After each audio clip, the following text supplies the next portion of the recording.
afternoon, guys. It's great to see you all here. Good to see you. Yeah. Now, have you guys? I'm sure you've all been to Dallas. It's a pretty big, important city. You guys, this your guys' first trip down here? Oh, I've been here many times. You were here last year, right? Yes, I was. I have never been here before, but it's pretty awesome. I recommend the barbecue. These guys can cook some pork like you wouldn't believe. We're going to do it, for sure. Fon, you ever been down here before? Yeah, my grandfather actually lived here, so we used to visit my grandfather here. Okay, cool. Well, Lorne, what about you?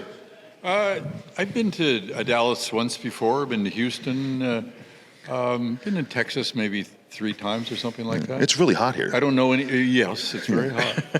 I remember thinking when I was here, if you need a pool, you need air conditioning, and you need a nice place to live because you're going to be living in there a lot during the summertime. I was thinking you need a plane ticket back to New England, which is where I live. It's nice and cool. No, I like Dallas. Don't get me wrong. It's just the heat. It's just. But anyways, how are you doing today, sir? What's that? How are you doing today, sir? Oh, I'm doing fine. Okay, great. Fine. So I wanted to this is going to be a question for all of you, so you can all think of the answer. But Lorne, I'll start with you, if that's okay. How did you get into the business? How did you get into the model making business? Your business with ILM. Well, I'll try to make it short because the life. No, is please long. go long. Yeah, but I was an art major in college and happened to get a job in industrial design because a guy liked me and he liked the work that I did in one class in college, and one thing led to another. Economy wasn't great in the 70s, energy crisis, and we went belly up and then along came a job carving McDonald's land, making the big hamburgers and the Hamburglar and all that kind of stuff. And I was off. I was going to go back to graduate school, but he called me and said, "Lorne, they will offer you $5.50 an hour," and everybody I knew was making $3.50 an hour. So that was a hot deal. I said, "Cool, I'm not going back to graduate school. $5.50 an hour, that's great." Anyway, happened to come across somebody I went to college with, and he said, "We're making a science fiction film in the Valley, and you'd be great. Come and take a look and see what we're doing." And I was like, "Well, I have another job now," but no, he says, "No, you should come out and take a look." So I did, and we went, looks pretty good to me. So let me get this straight. You went from making Mayor McCheese models to the Star Destroyer? Yeah. But you designed Mayor McCheese. But doing freelance, you can do everything. Yeah, you have to. I mean, I even worked on silly Louis XIV switch plates for doing the originals for a company that wanted to make Louis XIV looking switch plates. All right. Well, I worked on a Japanese Benju toilet to make it flush less water. So I was a freelance artist too. That's what I did in product development. But yeah. Fon, how'd you get into business? I saw these guys on trading cards and in books. And you saw 2 specific people. Oh, yeah, I saw, part of it was I saw Larry Tan, Ezo Young, and Greg Jean in magazines, and these were all Asian model makers. So as a young Asian boy, I was like, oh, they let us do that. And so I kind of set my sights on that, and then I moved to, just through a series of life things, I ended up in San Francisco, and I didn't even know Lucasfilm was in the North Bay there for a long time, and I started working in the film industry as a set builder, and then ended up on Nightmare Before Christmas because they needed set carpenters to build miniature sets, and I kind of used that as a springboard to get in at ILM. Is it C. Andrew, or is it I'm the C? third choice on a multiple choice or is it quiz. Andrew, or is C. it Andrew Nelson? Final answer. No, just call me Andrew. But what? I gotta ask. Okay. What does the C stand for? Charles. Sorry, Charles. I was going to give you a really snappy answer, Like but that's Charlemagne it's or just something. boring. Yeah, it's just boring. No, Charles. Okay. Anyway, you were saying. Okay, so I got into it because I was originally going to be a stop motion animator. That was my goal. I was going to be the next Ray Harryhausen. Ray was my idol, and I went to see this little obscure science fiction film called Star Wars. That one we were working on in the Valley, yeah. I remember looking up at the screen, that opening shot of the Rebel blockade runner, followed by that massive Star Destroyer flying overhead. And I looked up at the screen. I thought, I want to do that for a living. But of course, there was nowhere to go to learn how to do that for a living because you guys were making that all up as you went along. This is all new territory. But took me a number of years, but I thought I got to get a foot in the door. So I got hired at LucasArts, the game company, and I was hired as a customer support representative. So if you bought a game at LucasArts and you got it home and you opened it up and you put it in your computer and you couldn't get it to run and you got all angry and you looked for the 800 number at the back of the manual and you called the number, I was the guy that answered the phone. So I did that for about a year and then submitted my portfolio to the art director, and she brought me into the art department at the very bottom of the ladder, a position called art technician, which was, I wasn't even creating art. I was taking the art that the artists were doing, which was in millions of colors, and dropping the palette down to 256 colors, because that's all that Windows can handle at that time. And the first project that I worked on, the game, it was called Mortimer and the Riddles of the Medallion, which you've never heard of because it didn't sell very well. It was about a flying snail. But I started on that game, and when I started, I was an art technician, and by the time the game actually shipped, I was lead effects animator, and then became a visual effects supervisor and senior artist after that, and then was at LucasArts for about 6 years, and then transferred over to ILM to work on the prequels. Simple origins, as many of us. And Mr. Weed, everybody, ladies and gentlemen, Howie Weed. Howie Weed, everybody. The lovely and talented Howie Weed. I got into, well, ILM was always the goal. It was this mythical place that no one knew where it actually was. They used to hide like that information from the general public. So there were a few ways you could find out how to find out where ILM was. You could ask the guy that worked at the gas station nearby, and he'd say, oh, they're right, that's the building right there. But I worked at a place called Chris Wayless Inc. We were doing stuff like Gremlins and The Fly, stuff like that, and I was sculpting creatures and making puppets and doing makeups and stuff. And we hit kind of a dry spell for a little while. I think our boss decided he wanted to like put that shop on hiatus. So I took my portfolio over to ILM to show the model shop what I could do. And thank God there was this movie called Howard the Duck. And it basically decimated the crew there. Once that show was over, everybody split. Like you could walk through the shop and you could hear a pin drop because everyone was on vacation or they returned home from where they came from. So, and they had just been awarded this movie called Inner Space. And it was all organic and like the insides of the human body and stuff. So I came in with my portfolio full of like creature-y, weird monster stuff, and they were like, this is your thing that you do? Cool, this lines up exactly. When can you start? And that's kind of how I kind of got into ILM.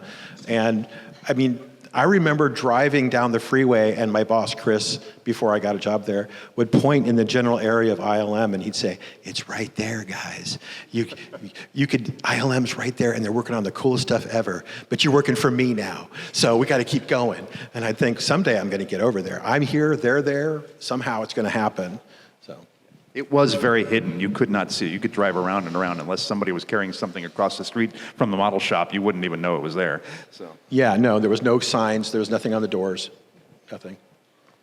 Okay, Lorne, it'd be kind of hard to ask you to pick your favorite part of working for ILM and working with Star Wars, but do you have maybe an honorable mention? Like, what was your favorite part about working there? What did you? Do I have any what? Your favorite part about working for ILM, working on Star Wars.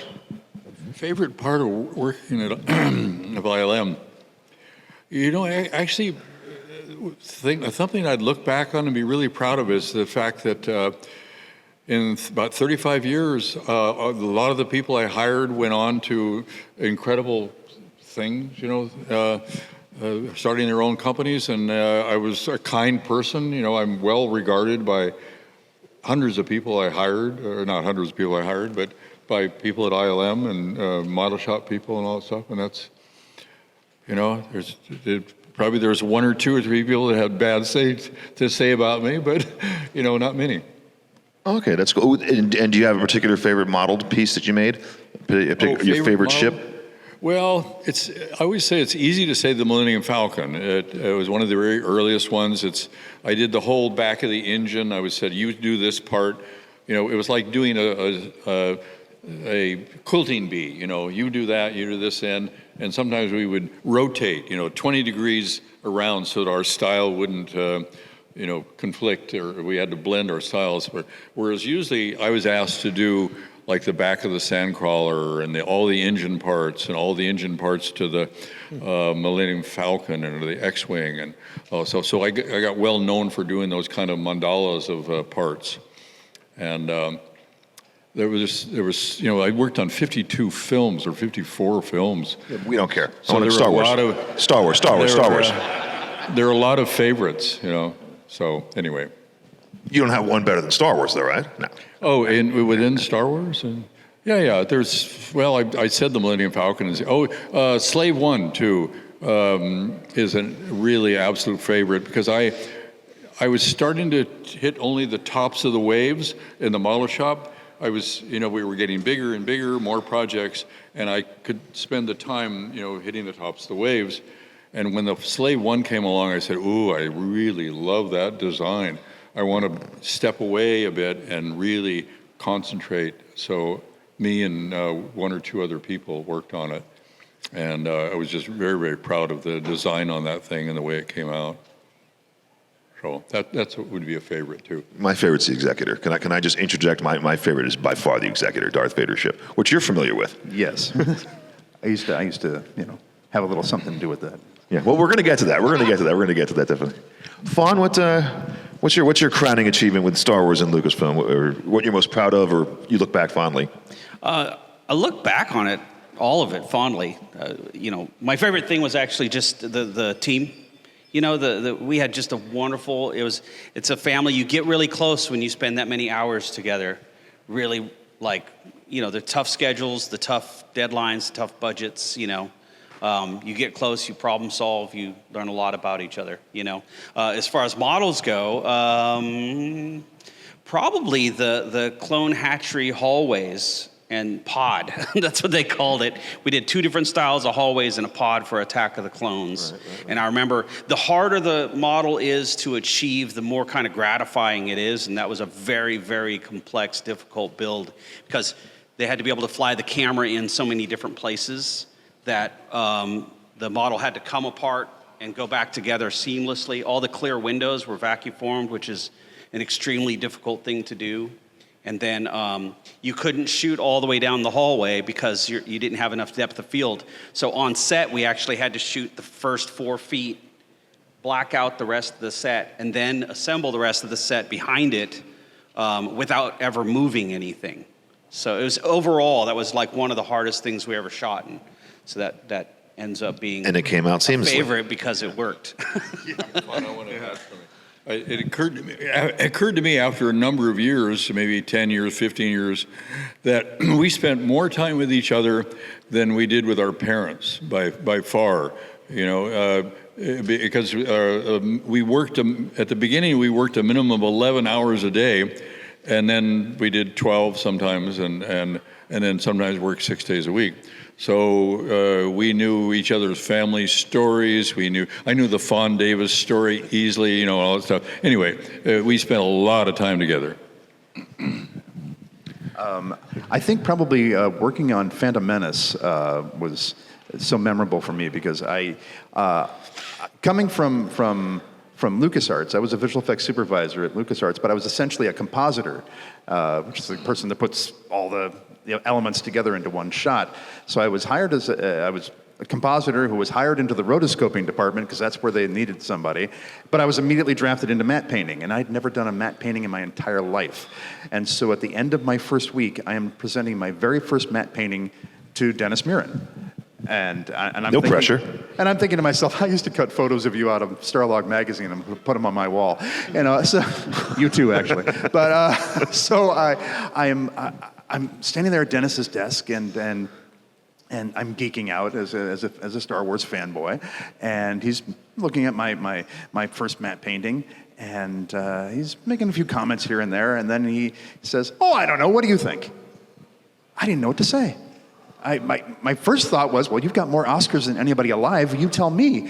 But that was so great working on the matte paintings for the ground battle on Naboo.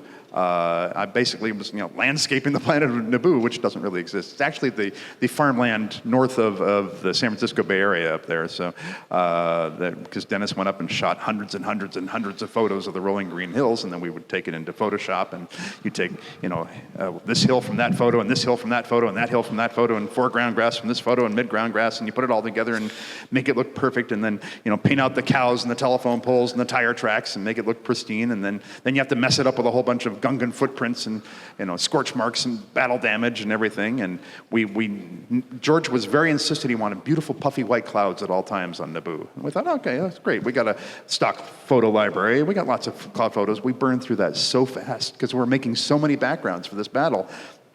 We started trying to repurpose those clouds, and it started to look like the same cloud. So here we are at 4 hours into the battle, and the same clouds hanging over the battlefield. I guess there's no wind on Naboo.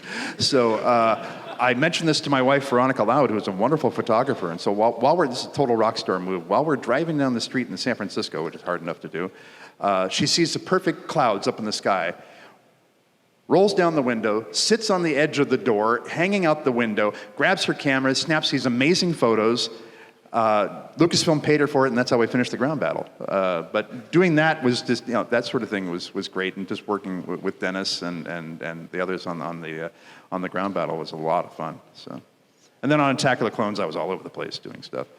Probably the hardest thing I ever had to do was Attack of the Clones, where I had to remove an entire actor from shots, where you had to put in a lot of stuff that should have been there and wasn't, and it was very, very detailed, and then George cut the shot. So it took me 2 months to get this shot done, and then George cut it from the movie. So. Was that the part where the band NSYNC got kicked out of the... No, that's a different... I don't want to start the drama. We don't want to start that. Okay. Howie? I'll just pick the low-hanging fruit, and that would be working as the Wampa in The Empire Strikes Back. And I've had a few people ask me about that, and they said, how did you feel about working on that? And I said, when do you get a chance to work on a movie you've already seen and love? And they say, we're going to put you in this movie. How do you feel about that? And I'm like, great. Yes, it's yes to everything you want to do. And the kind of background of that was that Phantom Menace was kind of being put together, and they were kind of putting together an art team up at Skywalker.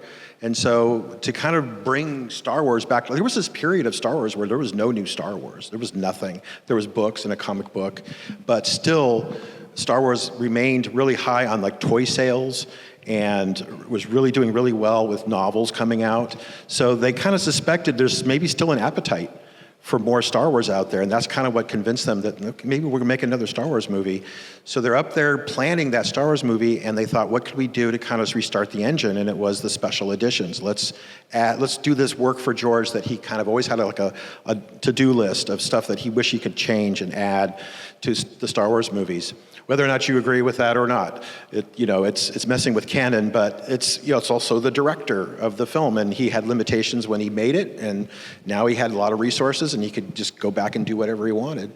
So the Wampa came up during that time, and myself and 3 or 4 other regular ILM artists just jumped on it. We built the suit. We ordered yak hair, which you always read about, like white yak hair from this one company in the world that makes 4-way stretch yak hair material, and built the costume. It was about a two-month build, and in the meantime, on another stage, like 100 feet away, they were building that cave. And I really never went over and visited the cave because we were trying to get the costume made. And finally, it was time to go see the cave. And I remember some model construction guys came over and said, have you looked at our cave yet? And I said, no. And they were like, well, come on over here. So we walked across, and I went in the stage, and there was that beautiful set. And I said, my God, this thing is so beautiful. You guys did a fantastic job. And they're like, yeah, we did. We made this great set for you. And I'm like, I can't wait to get in the costume and actually have both be together.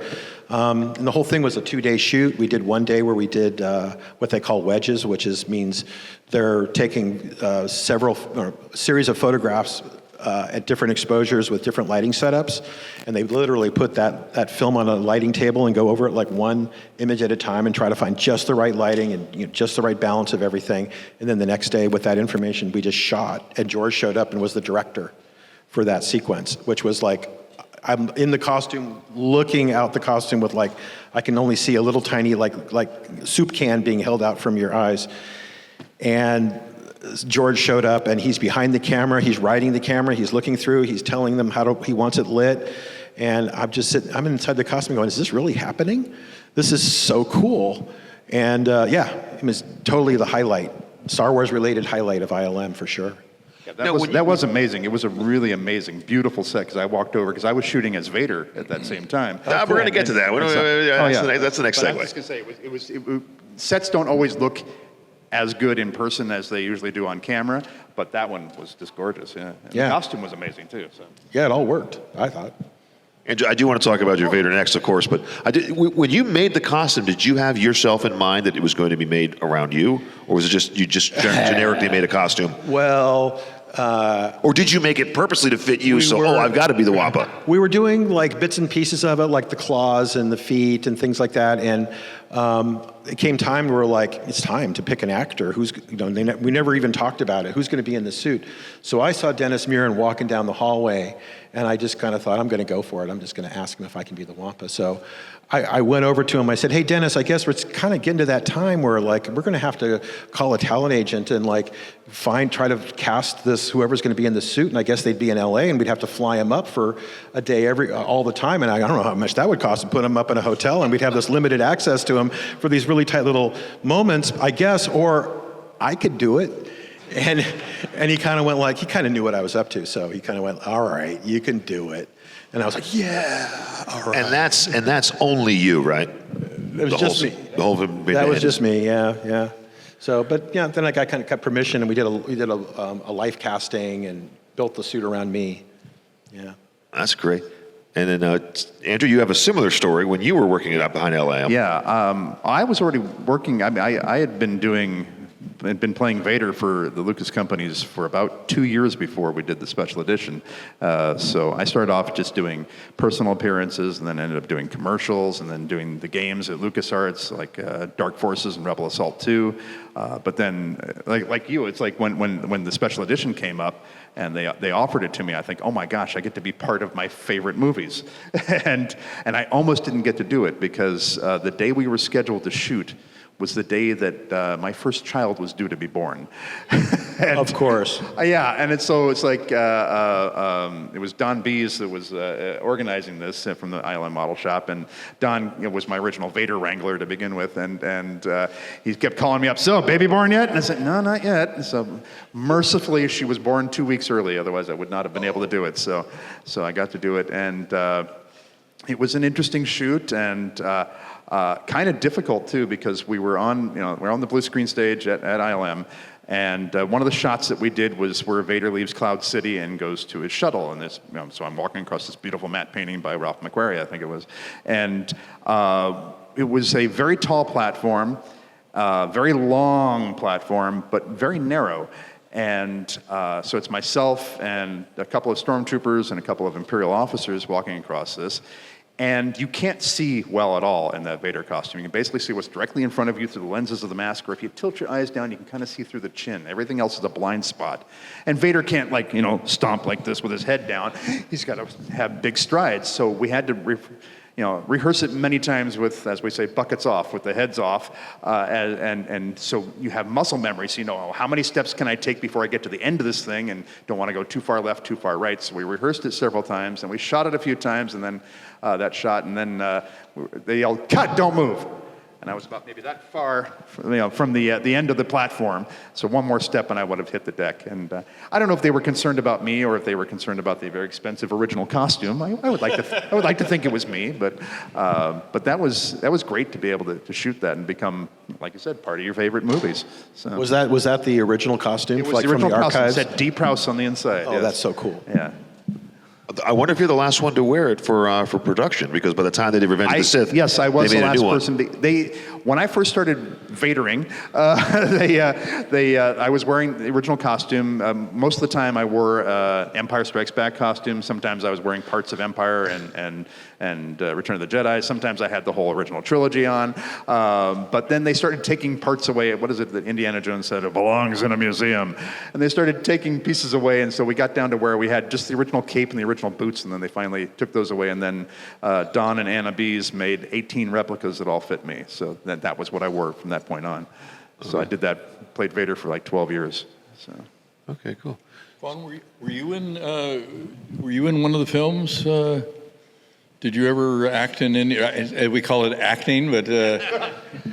I got to, well, a lot of us actually, whenever they needed crowd scenes, we would all go, they would pick different departments, and the model shop got to go over and do background for the pod race scene. I guess the first time I did it, I'm in the Coruscant celebration at the end of Return of the Jedi. They actually didn't have enough of us, so they shot all of us 3 different times to fill that frame as they're panning across. That one was a really cool one because we were in front of 3 of the miniatures that I had worked on for that scene. So that was kind of fun. But I'm always just a blurry mess, or I'm facing away from camera every time I got to play an extra. Now, and Lorne, you of course, you started this whole pattern of people going from behind the scenes. I personally got to fill the full frame of Star Wars. I was the character up in the tower on the top of the pyramid in Guatemala. At the end of Star Wars: A New Hope, they all know. We don't need to. And that story started with George he'd looked through National Graphics. He'd found the pyramids in Guatemala. He said, "That's where I want to shoot that shot." The studios had different ideas. We'd already spent a lot of the budget. It was in the spring, March of '77. The film was coming out in May. And so he eventually said, how about you shoot at Disney World, Jungle Land in Disneyland. And he said, get on a crane and get up high. You'd see the parking lot, and you see the mechanism, it's not going to work. So they eventually said, okay, well, you can have 2 people go from ILM, and then eventually a third, and I could speak some Spanish, and so I went. But it was not in the cards that I was going to be up in that tower. It's just that I was the only one that didn't have any children. And we only had the rights to put in 3 pitons and cables into the pyramids. They were very strict about that how many pitons we could pound in. And it was at the cliff of the edge of the pyramid, and it was 300 feet down, but wait, not that far. It was about, but it was a very steep angle. So if you started going down, you would have go forever. And so it was a little rickety up there. We had to stand really still to let it so it wouldn't sway. But we got the shot in a week and a half and went home, but there's probably about 45 minutes of adventures that I could say that we had in the jungle, but that's for another story. Okay, you're doing another panel tomorrow, so maybe you can bring it. You're doing another panel tomorrow. You can bring it up then. But so you were there for a week and a half. I didn't know it was that long. I didn't know you did it in March of '77, so just 2 months before the movie came out. Yeah. That was the difference between when we did it, March, probably middle of March, and then it was in the film and released in May. There were a number of things like that. There was actually a scene where Luke loses his hand, and he's in the hospital room with Princess Leia and everything around him. Well, the detail of that model was done after the film was released in 70 millimeter. And George, the audiences started saying, well, we don't know exactly where they are in relation to everything when they're talking back and forth between Luke and Calrissian.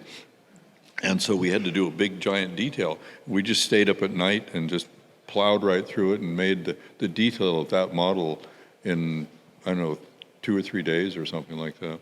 And then it was included in all the new 70 millimeter prints and the 35 millimeter prints. Okay, are you saying that scene with the Millennium Falcon was not in the very first release? It was not in the first release. It was in the first, say, week of release of 70 millimeter prints.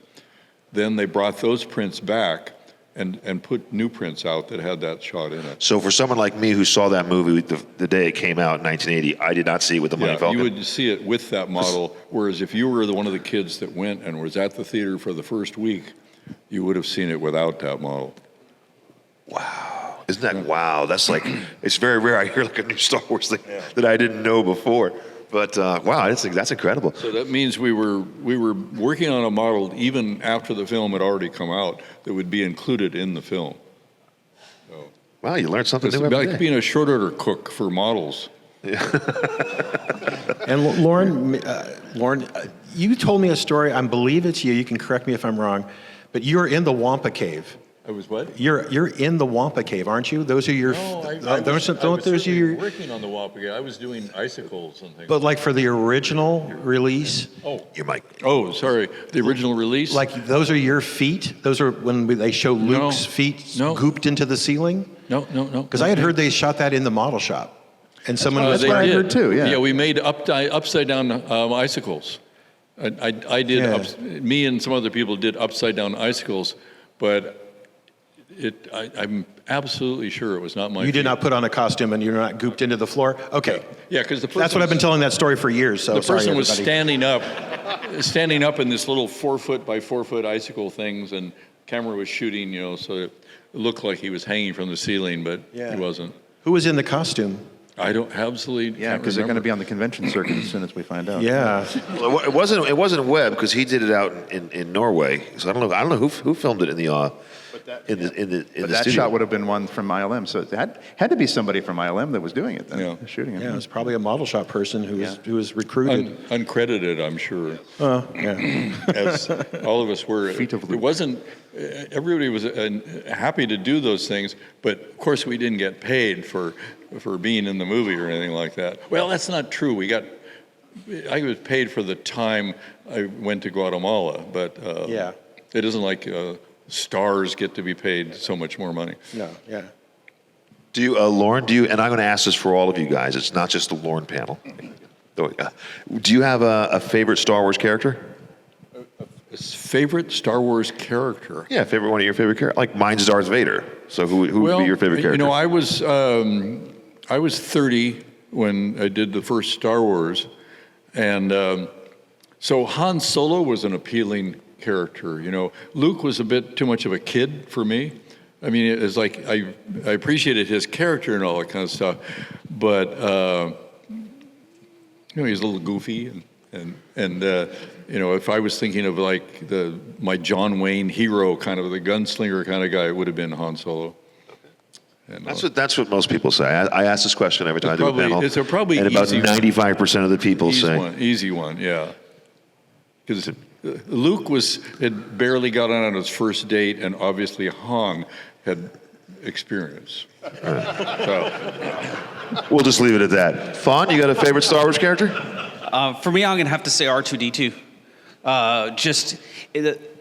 Mainly, I think just the continuity of that character throughout all the movies, and then also just as a kid being fascinated with robots, always wondering what R2-D2 was saying. The mystery of it actually intrigues me.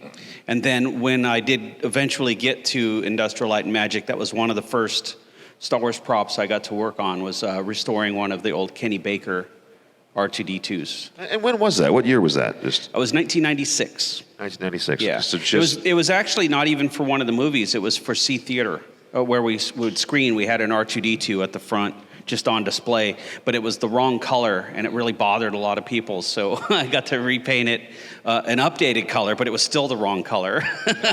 The color wasn't corrected until we did Phantom Menace. Then it was restored back to the original New Hope color. Yeah, color's not easy. Yeah, but R2 is awesome. I have an R2 in my office now. It only took me 20 years to build. Full size? Yeah. Does it move? No, not yet. That's going to be an upgrade. Yeah. If I had wait until it was mobile to call it done, that would have been really bad for my morale. Andrew, you got a favorite character? I'll give you 3 guesses, and the first 2 don't count. Darth Vader and yes. Vader. Right from the very beginning, when I first saw the original film, that character just fascinated me. I know, right? I know. Yeah, and it was just like, oh my gosh, just a great entrance, incredible voice, just powerful character. Tall people rock. Yeah. Tall people are cool. Over time, though, my favorite character now has actually become Peter Mayhew as Chewbacca, because Peter was such a dear friend, and so Chewbacca. I love the character of Chewbacca, and I mean, a lot of it had to do with just becoming good friends with Peter. He had a goat farm right here in the Dallas area, in Boyd. I know, yeah. I know. But I love Chewie. I think Chewie's just an interesting character, and I just like the fact that there's a whole lot that he's saying that we don't really know exactly what he's saying. The banter between him and Han Solo, and it's like, I'd love to be able to speak the Wookiee language and know exactly what he was really saying in certain scenes. So. There was just real quickly. We did a pickup shot. We did shots for Revenge of the Sith where Peter Mayhew actually came out and dressed as Chewbacca, and it was the day that we did our group photo for the movie. And I will never forget this moment, because we saw Chewbacca around. People would be in the Chewbacca costume, and so you'd see Chewbacca. But when we all lined up for the photo, and then Peter Mayhew came to join us for the photo, when he walked out of the building, it was the real Chewbacca. He has a very specific way that he walks, and his posture and everything. I was, and this rarely happens because you're very professional, you're at work. But in that moment, I was 7 years old again. Chewbacca just walked out of the building to take a picture with us. It was mind-blowing. It's true. It's really like, cool. Yeah, Peter. When Peter was in the costume, it was just totally different. I did a commercial with Peter, and just seeing him in the costume moving around was, oh my gosh. Chewie's alive. He's and when real. you talk to him face to face, because his eyes, those blue eyes, are just so iconic. It's Chewbacca's eyes, but they're also Peter's. You guys live here in Dallas. Did anybody go to the Chewseum? He had in his house. There's a couple hands. On his farm, he had a house that was converted to a big, like a warehouse, and he called it the Chewseum, and it was just loaded with Chewbacca artifacts. It was a great place to go hang out. But Howie, get a chance to. I'm going to be the weirdo, and I love all the main characters from the Star Wars films. And as a kid, watching that universe like all hitting you all at once, there was just so much cool design. It was all happening all around. So, for one weird reason or another, when R2 and C-3PO get sucked into the sandcrawler, and you finally come back to them waking up, and they're not knowing where they are. C-3PO turns, and there's like a silver bug-headed looking guy who just says, "Ituta," and then he goes, "How rude." And I just thought, well, that character is as cool as any other character in the movie. And so I was always zeroing in on like, what the hell is this back? Was that a character that they meant to do more with or something? It seems so elaborate and so cool. And then, I don't know why I still fixate on that character. And then the other one was at the battle scene at the end where they're attacking the Death Star. The X-Wings are kind of taking damage, and then all of a sudden the Y-Wings show up. And I was like, oh, here comes some total badasses, this whole nother kind of ship. And when they showed, I think he's here, one of the main Y-Wing guys. They showed that guy, he looked to me like David Bowie or something. He was like, "No worries, I got this." And then they get their asses shot off. But I was really excited for Y-Wings. Like, who are these guys? These elite, like the cavalry coming in to save the day. Yeah. So, I don't know. It's weird picks, but I still get excited about the concept behind those. Those are good picks. Yeah, and it's just there's so much texture in Star Wars that's happening behind the main characters. It's just like it's just as legitimate as the main characters. All right, fair enough. But Lorne, do you have what's your favorite movie? What's that? What's your favorite movie? Your favorite? Oh, you mean of all time? Of all time, yeah. I just like to That's my favorite movie of all time. Well, in some ways, I'd have to say Lawrence of Arabia, in that it was a real pivotal moment. I had just graduated from high school a year earlier. I'd asked a girl out on a date, that kind of a thing. And from that time on, I actually, I have a whole section of books of the Middle East and various books by Lawrence Arabia or about him or that kind of thing, and it got me really into, well, I was already into history anyway, but history of the Middle East and Muslims and Arabs and all that stuff. So, but it's easy to say, everything from Master and Commander to That's a Last great of the movie. Mohicans to Troy to So you like historical Kingdom dramas? of Heaven. What's that? You like historical films? You like historical Star Wars film? No, you like historical films that take place in history. I am a sucker for history. Okay. Yeah, somebody puts a history book in front of me, it's like, what Okay, great. or an article or anything like that. So Yeah, I'm much the same way. Fon, do you have a favorite film? It's always hard to pick a favorite film. I have like my favorite. We'll move on to Andrew. No, I'm just kidding. No, because there's so much great cinema out there. But I like top movies, Blade Runner. I think I gauge my favorite films based on what I consider a rewatcher. Like if it's on TV and I just happen across it and I'll watch it with commercials, then that's definitely a favorite, But it's a list. It's Blade Runner, it's Starship Troopers, it's Tron Legacy, Matrix, and Inception. I can't pick one. As much as I love Star Wars, and in particular Empire Strikes Back, my favorite film of all time is Galaxy Quest. Thank you. Never give up, never surrender. Is what fun? Galaxy Quest. Yeah.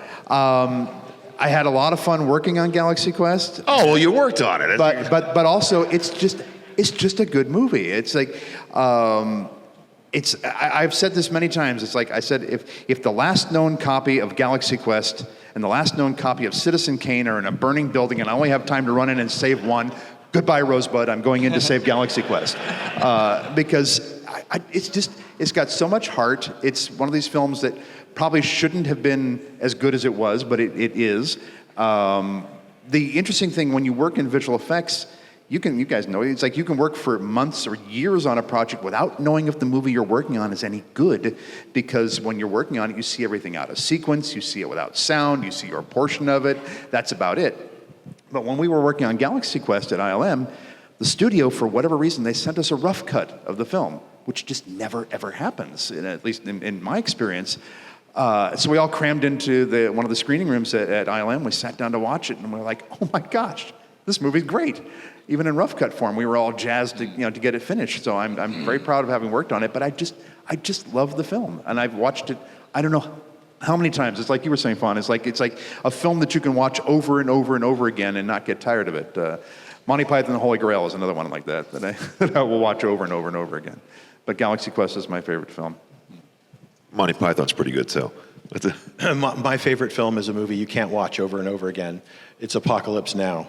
Oh. And my dad took me to see it when I was like 16. I'd never heard of The Doors. I'd never heard of any of this stuff. I was a total noob. I went in and saw the Francis Coppola 70mm edition with no opening credits and no closing credits. They just gave you a program as you exited. So you walked in the theater. It was brighter than this room. Just out of curiosity, why is that? Why would there be no credits? And why would because that's the way Coppola wanted it shown, with no credits at all. So, really, when it came out, I was like, I did not know that. And so you went in, the theater was brightly lit, like they were going to clean it. You sat in the seats, and then it would switch to black, and the jungle would be in front of you going on to napalm fire. Right. And then it ended with, the horror, and then they switched it, and you were in full light. There was no end credits, so it was just like shocking. And the whole audience sat, I didn't hear a seat creak for like a minute after the movie was over. And so it just hit me like a thunderbolt. Like I just was so fascinated. Anyway, so that's the special effects expert at work. Hands down for me. It's funny, when I worked with somebody at ILM they used to work for American Zoetrope, and their job was to watch Apocalypse Now 24/7 because they would get prints back with damage. So she had to watch every print that came back, identify which ones had damage, and then reassemble the best reels they had, so they had a good reel to show. So she estimates she's probably seen the movie 500 times. Yeah. That brings me to a question for you, Lorne. When Star Wars was completed in early '77, the first time you saw it, what were your thoughts? with the music added and all that stuff, and it was finally done. It's almost like my thoughts afterwards are the same of the thoughts when it happened.